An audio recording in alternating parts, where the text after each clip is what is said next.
I invite you to still your mind.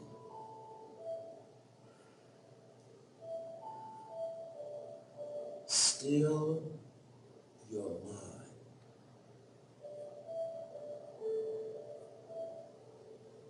Relaxing yourself from your mental to-do list.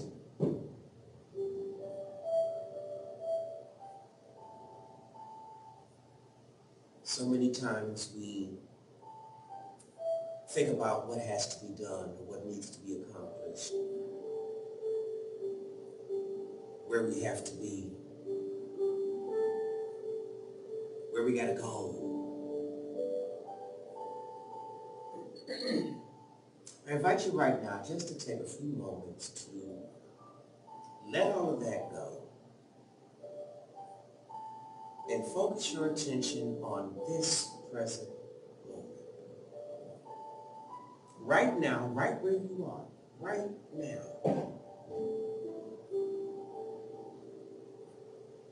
Release the grocery list, release the dry cleaning duties.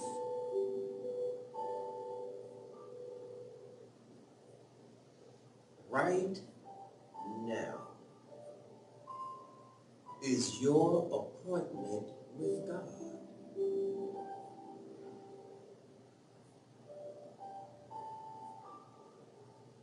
Allow yourself a time of personal, intimate communication with the Christ.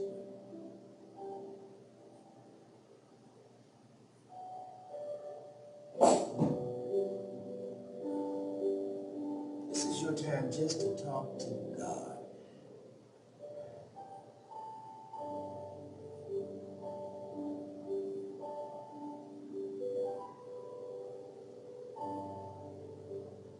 And more importantly, just to listen to God.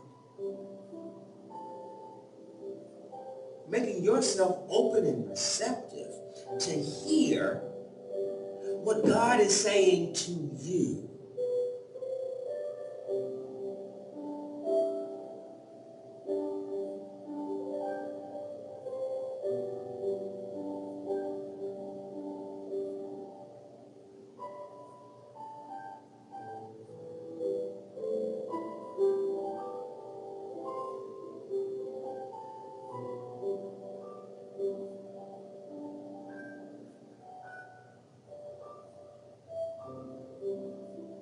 Be still and hear the guidance of Spirit. Be still and hear what God has to say to you.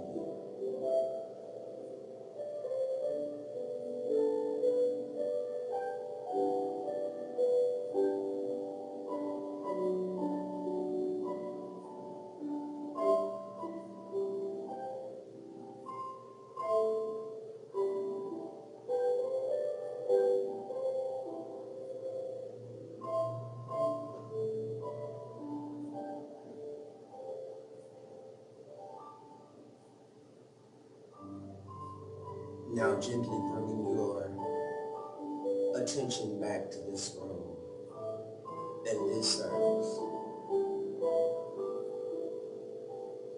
Let us now move forward with grace and gratitude for all things.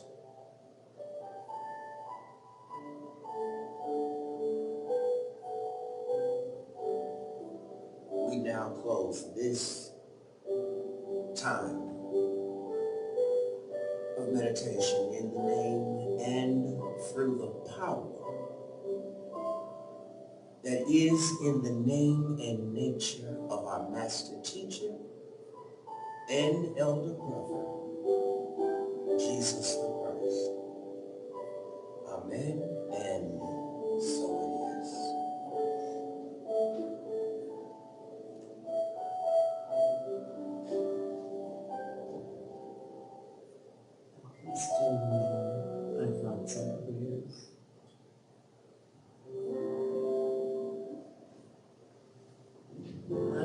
thoughts are prayers, and we'll always pray. Our thoughts are prayers. Take charge of what you say. Seek a higher consciousness, a state of peacefulness, and know that God is always there. And every thought becomes a prayer. Thank you, Annie. Thank you.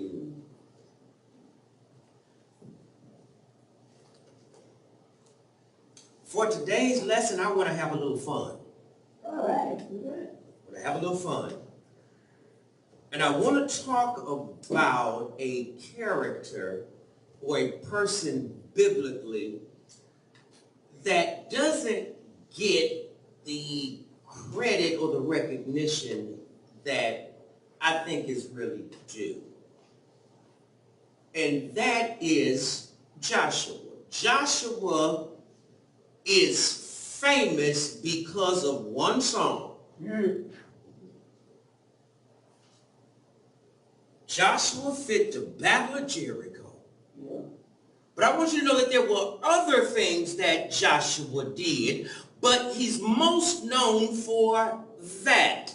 I think about Patti LaBelle. I love me some Patti LaBelle. Don't let a Patti LaBelle song come on the radio. I'm going to pull over and get my dance on. I love Patti LaBelle.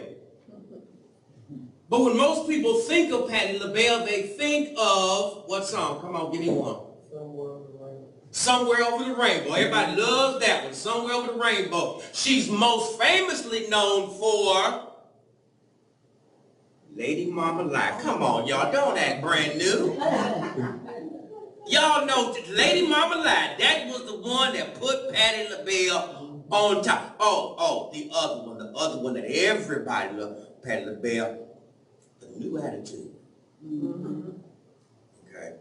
But there were some things that Patti LaBelle did that everyone doesn't know much about. Everybody doesn't know about Patti LaBelle's television show. A lot of people don't know about Patti LaBelle's cooking show, her business opportunities that she has just excelled in. Joshua is the same way. There were so many different things that Joshua did, but everybody knows about the battle at Jericho. I want to talk today about one of those experiences or one of those events that was very, very important and crucial in Joshua's reign that didn't get a lot of attention. You see, I'm doing this because there's a lot of things in our lives that need some attention as well.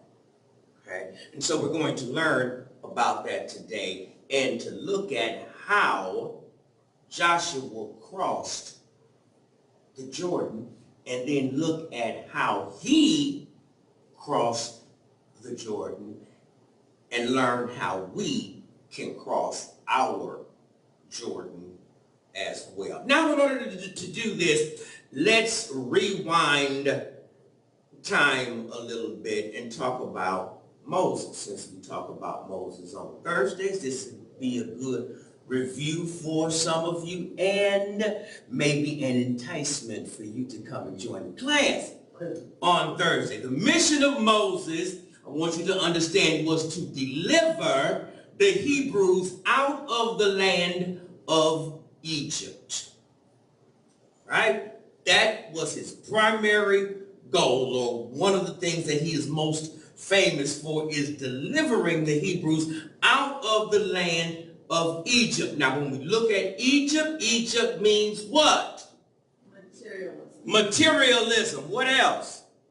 Sense consciousness. What else, Annie? I don't know. Yes, you do. Bondage. Bondage, exactly. And we are all in some type of bondage. But the thing about it is sometimes we are in bondage and we don't realize that we are captive to some things. Ooh, hello, somebody. We could be in bondage to something for years and never really know it. Then there are some things that we are in bondage to that we know we got to get out of. Then there comes along a Moses, and I'm not talking about a person. If you're thinking that we're talking about a physical being that has a long beard, got a staff in his hand, you could miss your Moses opportunity. Your Moses might be a female. Your Moses might be a child, something that is going to motivate you to get out of that troublesome situation that you are in. When Moses was given the commission, he said, God told him, said, I'm going to give you, I want you to take the Hebrews out of Egypt and take them to the land of Canaan, a land flowing with milk and honey. Going to the land of Canaan. I'm going to do something a little different today because in most times you're going to look for me to give you the metaphysical definition of Canaan. Yeah, you are going to get that, but today I want to give you a little bit of a geography lesson. Because to get to Canaan, I want to bring out a different story or something more to this story. Told him to go to the land of Canaan. I want to talk about for a little bit what kind or what sort of country the land of Canaan was and what was its significance. I want you to understand that Moses was trained in Pharaoh's court, which meant he got the best education there was possible. He was taught mathematics. He was taught the sciences. He was taught business.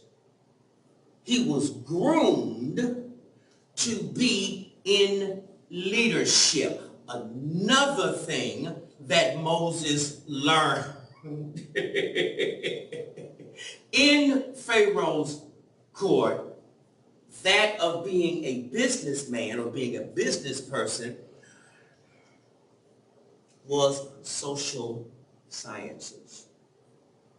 Okay? The land of Canaan that God showed Moses was all about location. And this is crucial. I kept trying to figure out, why did God tell Moses to go to Canaan? Location, location, location. You see, the position of Canaan was right along the trade route. So anybody going from Egypt to Mesopotamia had to go this route. Land flowing with milk and honey. I want you to understand this. That land, Canaan, this land right here was a very fertile piece of property. The land was good for farming. It had good vegetation. So anything that they planted there was going to grow and do well. Also, because it was on the trade route, it was putting them in a position for success. It was the midpoint between here. So anybody going this way was going to have to stop. And when they stopped, they had to eat. Sometimes they were tired and didn't feel like, or the distance was too far for them to go the next day. So they had to have somewhere to sleep. It was also right in the Bay Area here. So the ships that were going had to stop. The land flowing with milk and honey, I want you to understand, is a place of great opportunities. And that's why this place, or this geographical location, was so vital and so important. Therefore, I want you to understand that Canaan means a realm of substance. A great opportunities. There is a land, a state of consciousness that is all about substance that we are supposed to get to. When we come out of our Egypt, when we come out of our bondage, when we come out of our materialistic state, this is where we are supposed to be striving for. What are those opportunities? You see, there are opportunities in front of us every day, but sometimes we don't realize it. We don't recognize it. We look for those opportunities. We look for those blessings to come in a certain way. And if they don't come in a certain way, we discredit it. Right. And when we discredit the good that's right before us, that is another way of putting yourself back in Egypt. You see, the people, the Hebrews, when they left Egypt, before they got to Canaan, y'all know the story. How long were they there? 40 years. 40 years. Ooh, that's crucial. We're going to show how that 40-year period affects us when it's time to get into this realm of substance. Now, the Jordan River was something that had to be crossed in order to get to Canaan. The Jordan River, I want you to know, symbolizes any barrier that stands between you and your desired good. So if you're going to cross your Jordan to get to the realm of substance, the question is, what is your barrier? What's your hurdle? Most times people are going to say it's something outside of themselves. Well, my boss won't give me the promotion I need. They won't hire me because. Or my barrier is my age. At my age, how could I possibly start a new business at my age?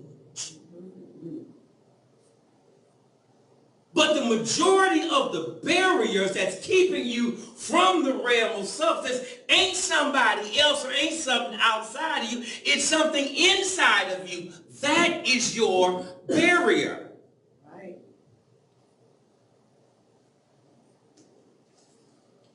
Sometimes what the barrier is not as great as you think it is.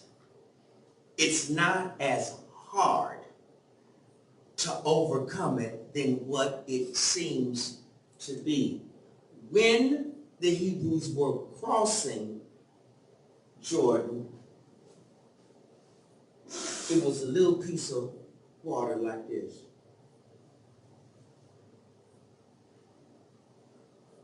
But I'm going to say it this way. The kicker was this. That 40 years in the wilderness made this piece of water right here look like this. Remember, they were in the desert for 40 years. Being in the wilderness, being in the desert for 40 years, not seeing any water. The people who had seen water before, because they had been in the desert or the wilderness so long, when they saw water, it was a surprise to them. It was a shock to them. Plus, get this, there were people who were born in the wilderness, in the desert, that had never seen water before. Or at least water like this. You see, when we have been in a certain situation for so long, it's difficult for us to see something more. If we're born in a captive state of mind or in captivity, anytime there is something better or something more presented to us, it's difficult for us to get because we have been here so long. The Jordan that they had to cross was like that. The difficulties that we face, the Jordans, is here. Joshua was given specific instructions on how to cross a body of water that was what? I'm going to say 15, 20 feet.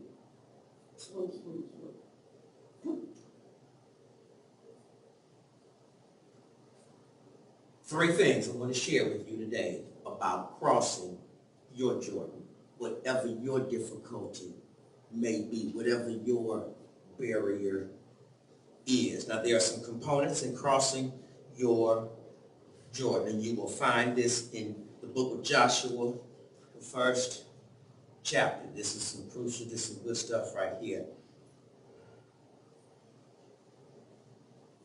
Now, after the death of Moses, the servant of the Lord, had come to pass, the Lord spoke to Joshua, saying, Moses, my servant, is dead.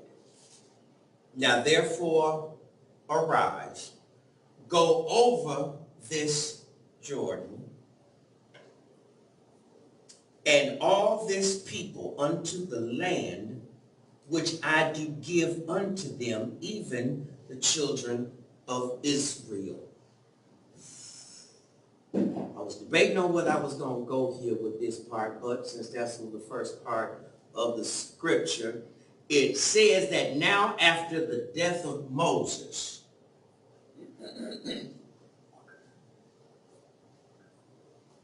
Joshua succeeded Moses. Moses had did what he did, brought the Hebrews out of Egypt, and then died. Now here it is, after Moses is gone, God is now passing the baton on to Joshua for him to finish and for him to complete what Moses had started. How was this significant for us getting into our Jordan?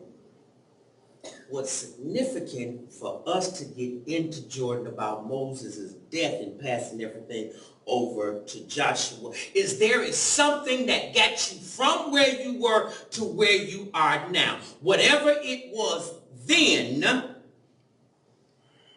has to be released and let go in order for you to cross over into your Jordan. You cannot go over into Jordan if you're still holding on to the stuff that's dead, that's outdated, and has served its purpose.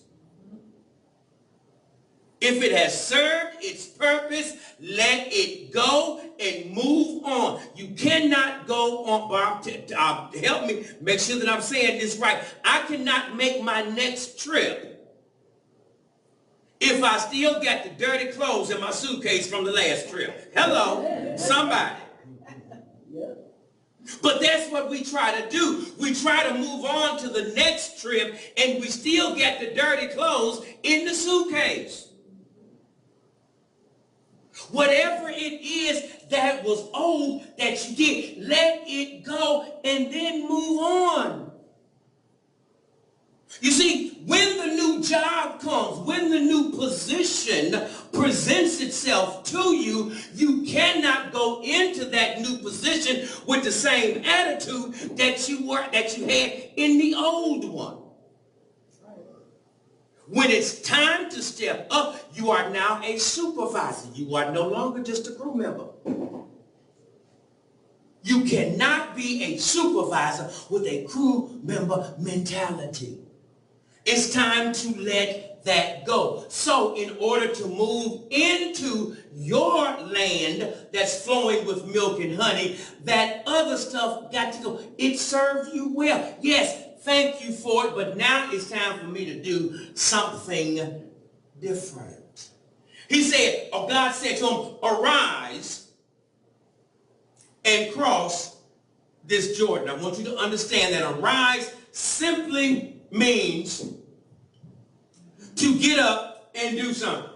That you must have the courage to face your problems. Arise and do something. Have the courage to face your problems. There are too many times people are praying and telling God how big their Jordan is. They're telling God how big their problem is. They're telling God what the diagnosis was. But I submit to you today, instead of telling God what the diagnosis is, tell the diagnosis about your God. Yeah.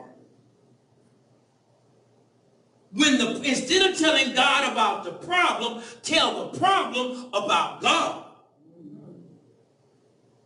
But what we do is we start talking about how big Jordan is.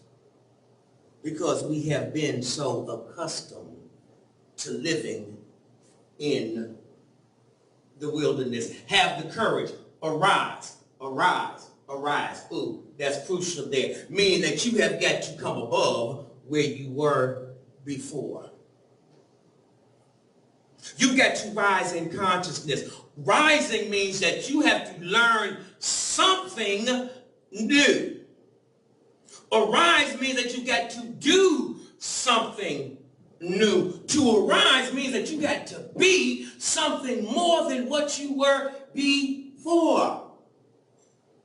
So in order to cross your Jordan, you have to rise or have the courage to face your problems. In other words, that you must desire growth more than comfort.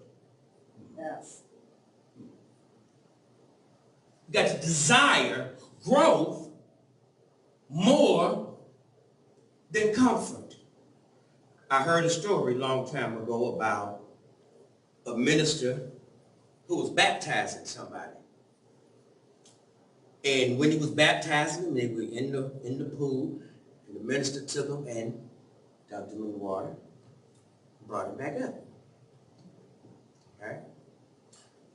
Put him back down under the water for the second time, brought him back up. This is exactly what happened, y'all. Put him under the third time.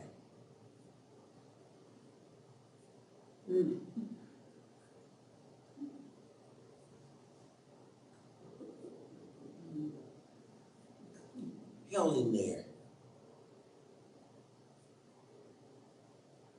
Still underwater, y'all. Now at this point, what's happening? Losing air. He's losing air. What else is happening? Struggling. He's struggling. What else is happening?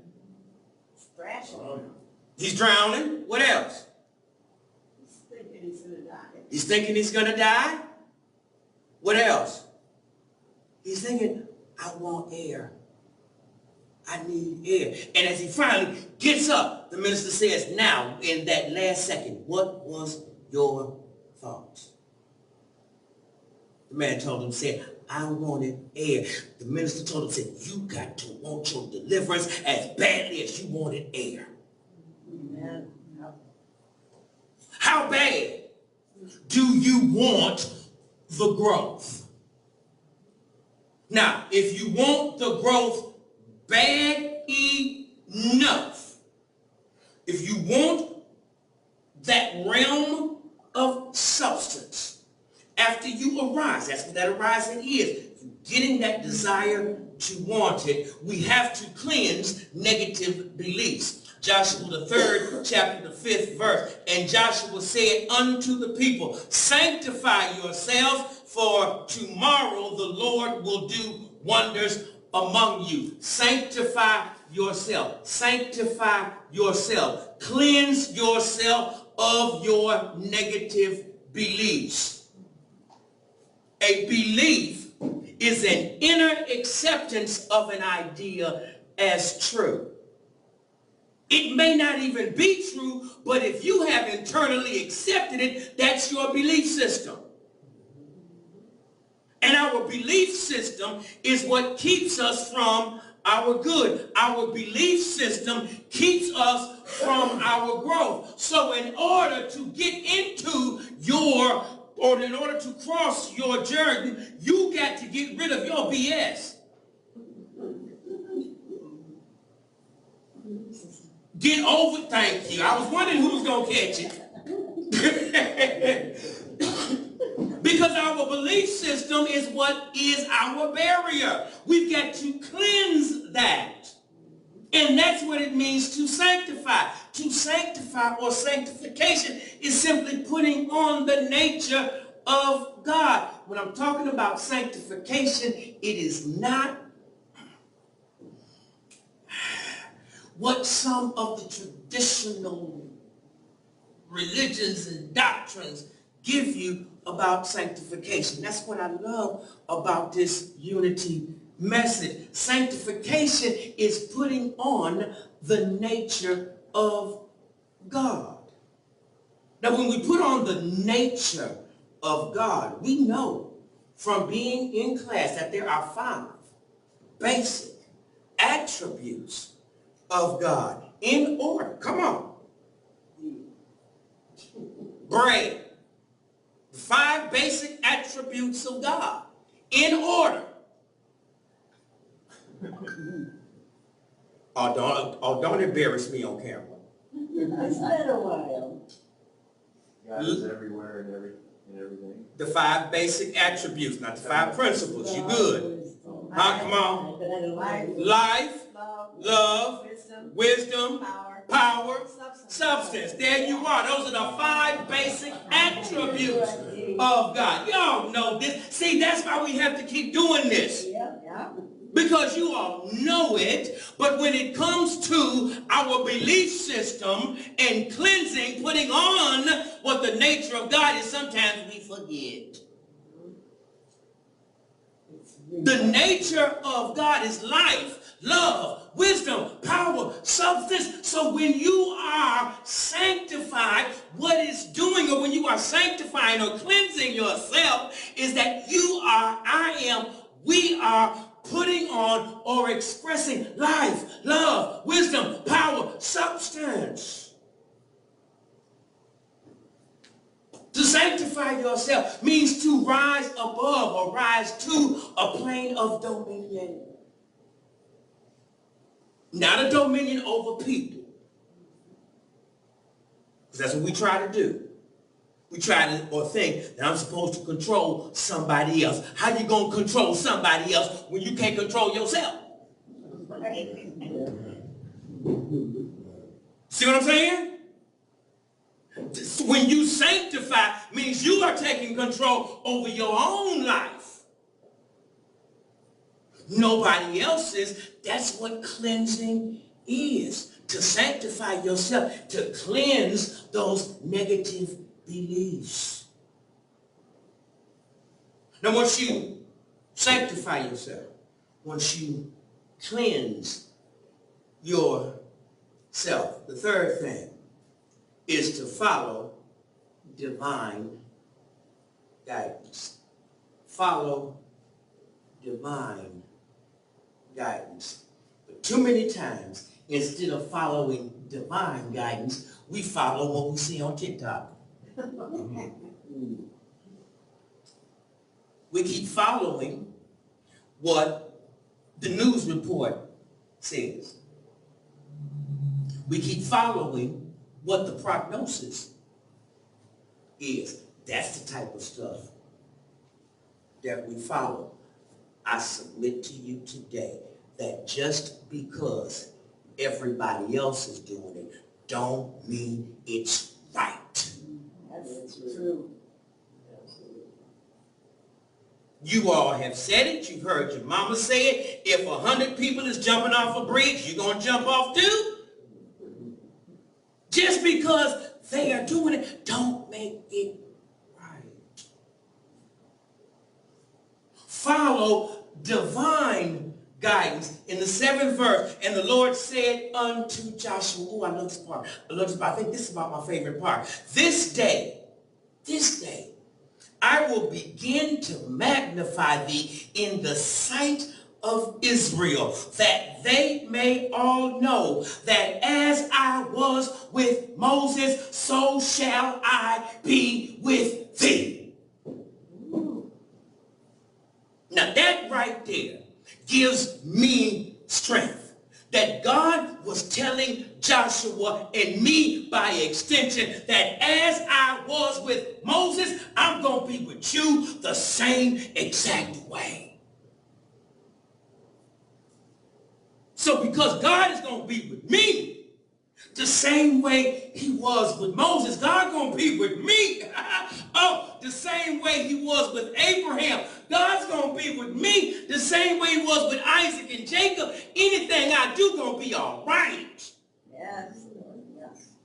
Because God is with me just like that. God is with you the same exact way he was with Moses.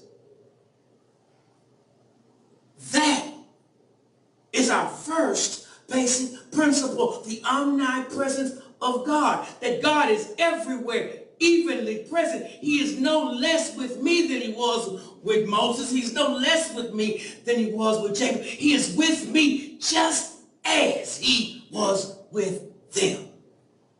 Praise the Lord.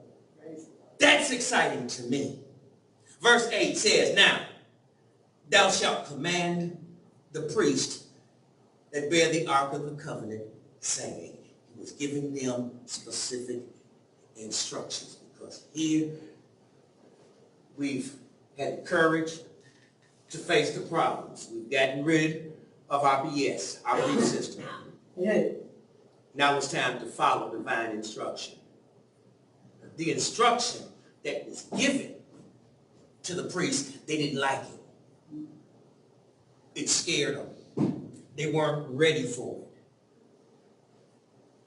it. And here was the instruction. When you come to the brink of the Jordan, stand in Jordan. When you get to the water, when you get to the brink, get in it. Get in that water. They weren't able to cross until they actually put their foot into the water. There are so many times that we come to our Jordan. We get to the place where we are just ready to cross, but we start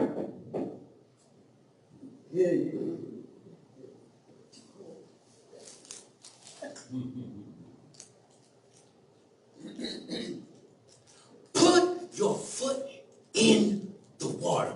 When the priest put their foot in the water, it said, stand there. Now see, when it comes to standing, we already said, just like I was with Moses, I'm going to be with you. I want you to see that the Bible has one basic thing. Getting you from point A to point B. That's one thing that you are going to see all throughout the Bible. How to get you from here to there. Out of trouble into relief. Out of trouble into prosperity.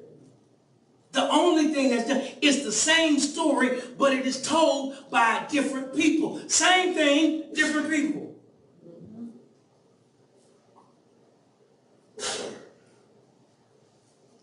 He told Joshua, just as I was with Moses, I'm going to be with you. He told Moses, stand still and watch the salvation of the Lord. Stand still and see, won't I do this? Stand still. But I want y'all to get this though. Standing still don't mean doing nothing. Because that's what some people do. Oh, all I got to do is just stand right here. No. What does stand mean? It means to know principle and not be moved by it. You shall be, come on, like the tree that's planted by the rivers of water, that I shall not be moved. To stand means to hold firm. To stand means to stay in principle. To stand means that I shall not let anything deter me from being the best self that I can be. To stand says that I'm going to be who I'm going to be, regardless of what the diagnosis is. I'm going to be all that God has designed me to be, regardless of what Facebook tells me. Regardless of what's going on in the neighborhood, I am going to stand. Thank you, everybody.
won't be long. Hold on, stay strong. God will step in, and it won't be long. After you've done all you can, after you've done all you can, after you've gone through the hurt, after you've gone through the pain, after you've gone through the storm, oh, after you've gone through the rain, you prayed and you cried all night long, prayed and you've cried